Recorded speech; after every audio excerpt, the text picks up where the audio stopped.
नमस्कार देवियों, सज्जनों और सर्वप्रिय छात्रों, उपस्थित हुआ हूँ आप सबके समक्ष नवरात्रों की हार्दिक शुभकामनाओं के साथ और नवरात्रे जो मनाए जाते हैं इनकी थोड़ी सी पड़ताल के साथ। सर्वप्रथम दो तरह की मान्यताएं हैं और दोनों ही अपनी जगह बिल्कुल सही हैं। पहली मान्यता ये है कि भगवान श्री राम जो है जब लंका पे उन्होंने चढ़ाई करी थी तो वहाँ पर लड़ाई जीतनी थी उनको, तो उन्होंने सबसे पहले 9 दिन तक माता के 9 रूपों की पूजा अर्चना की और तत्पश्चात अगले दिन उनको विजयश्री मिली थी। एक तो ये मान्यता है, नवरात्र मनाने के पीछे ये एक कारण है। दूसरा कारण ये है कि महिष नाम का असुर, महिषासुर बहुत प्रसिद्ध नाम है। महिषासुर नाम का राक्षस भगवान आशुतोष शिव की तपस्या से उसने बहुत सारी शक्तियां अर्जित कर ली और उन शक्तियों का दुरुपयोग करने लगा। फलस्वरूप देवता लोग भी परेशान हो गए, उन्हें भी परेशान किया महिषासुर ने। तो सभी देवताओं ने मिल करके, देवी देवताओं ने मिल करके दुर्गा का सृजन किया और उनको अपने अस्त्र शस्त्रों से सुसज्जित करके रण क्षेत्र के लिए तैयार किया।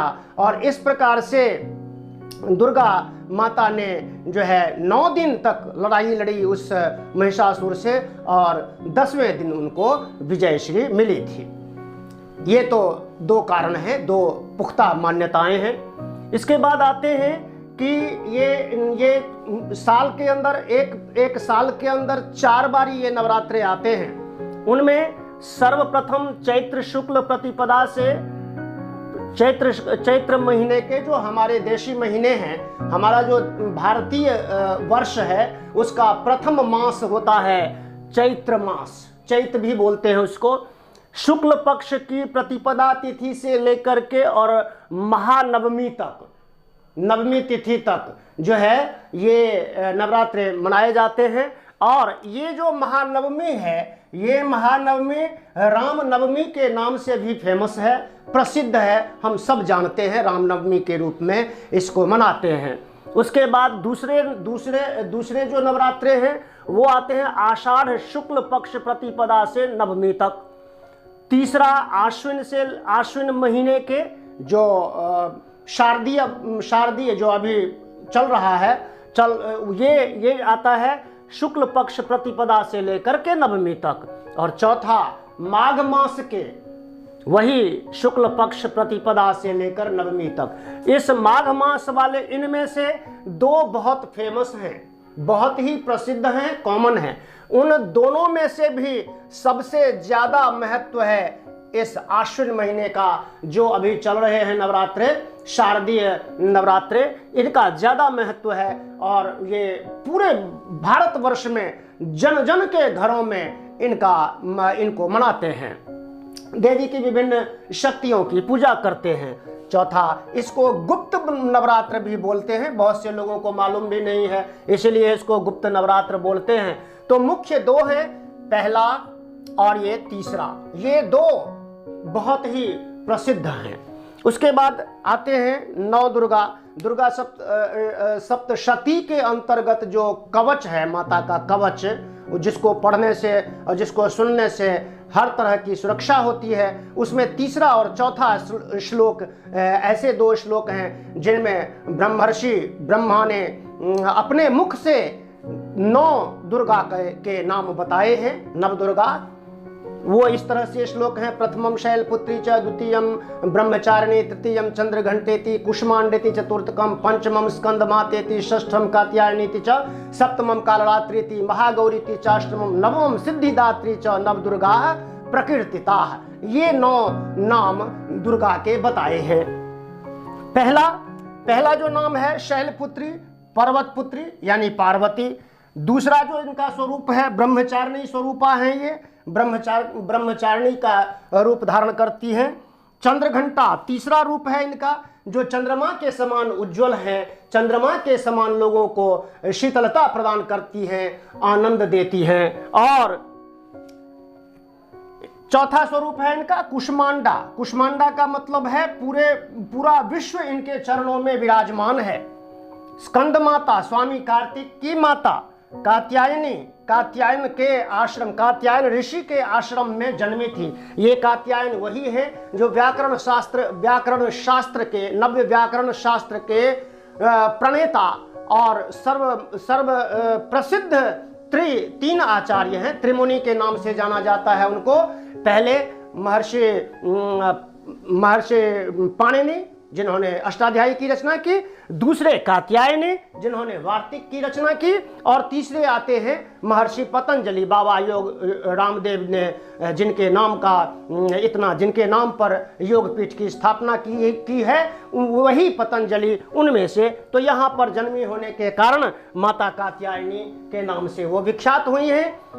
सातवां रूप है इनका कालरात्रि का रूप, यानी कि सब काल रूपी, मतलब मृत्यु को भी पछाड़ देने वाली, काल का नाश करने वाली महागौरी। आठवां रूप गौर वर्ण होने के कारण, श्वेत वर्ण होने के कारण ये महागौरी कल्याणकारिणी स्वरूपा के नाम से जानी जाती हैं। और अंतिम और नौवां नाम है सिद्धिदात्री। सिद्धिदात्री जो हर प्रकार की सफलता, सर्वार्थ सिद्धि देने वाली है। अब ये एक ही शब्द पर्याप्त है, हर प्रकार की सिद्धि इनकी उपासना से लोगों को मिलती है।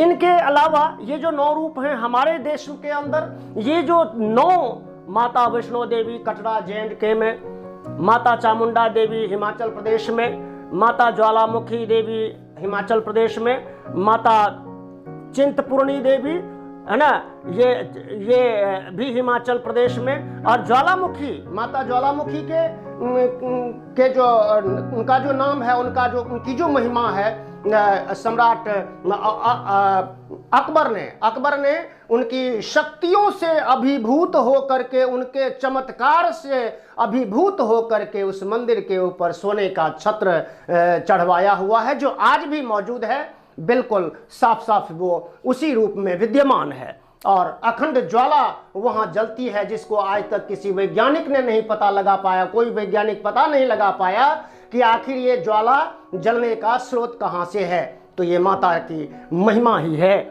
उसके बाद माता चिंतपूर्णी सभी प्रकार की चिंताओं को या चिंतन को, सदचिंतन को पूर्ण करने वाली, माता नैना देवी छत्तीसगढ़ में, माता मनसा देवी पंचकुला में, माता कालिका देवी पश्चिम बंगाल में। और हाँ, आजकल हम दुर्गा जी का जो रूप बनाते हैं और पूजते हैं फोटो में या मूर्ति में, वह दरअसल पश्चिम बंगाल में एक ऐसे विद्वान थे जिनकी कल्पना में वो मूर्ति आई, और उन्होंने उसको मूर्त रूप दिया, साकार रूप दिया। और अब तक अवनींद्रनाथ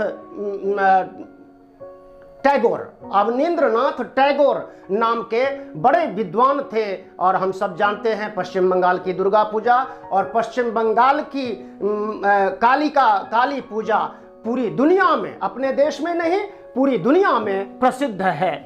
तो इस तरह से पश्चिम बंगाल में कालिका देवी और माता शाकंभरी उत्तर प्रदेश के सहारनपुर में इनकी ये 9 शक्ति पीठ हैं। इनके अलावा दिल्ली महानगर में देखिए योगमाया मंदिर, आदिशक्ति योगमाया मंदिर, कालका जी मंदिर, जहां कालिका का साक्षात रूप विराजमान है। और उसके बाद मेहरौली के से थोड़ा आगे छतरपुर में माता कात्यायनी जी का मंदिर, और पूरे देश में और भी अन्य मंदिर, और दक्षिण भारत में और पूरे देश में इन माता के अलग अलग स्वरूपों को लोग पूजते हैं, चिंतन करते हैं, जप तप करते हैं। वैज्ञानिक कारण भी है, लोग जप तप और व्रत रखने से आत्मा की, शरीर की हर तरह से शुद्धि होती है। इसीलिए इसका एक वैज्ञानिक कारण स्वास्थ्य से संबंधित भी है, मानसिक शुद्धि से संबंधित है। माता रानी सबको इस कोरोना को भगाएं, सारी बुराइयों को दूर करें। इन्हीं सब शुभकामनाओं के साथ पूरे देश में और पूरे विश्व में माता रानी की कृपा बरसे और सब जगह चहुं ओर शांति हो, वातावरण स्वच्छ हो, धन्यवाद। इन्हीं शुभकामनाओं के साथ फिर से आप सभी लोगों को दुर्गा पूजा और नवरात्रों की ढेर सारी शुभकामनाएं। नमस्कार। Like, share, comment, subscribe and press all bell icon. Thank you. जय हिंद, जय भारत, जय भारती।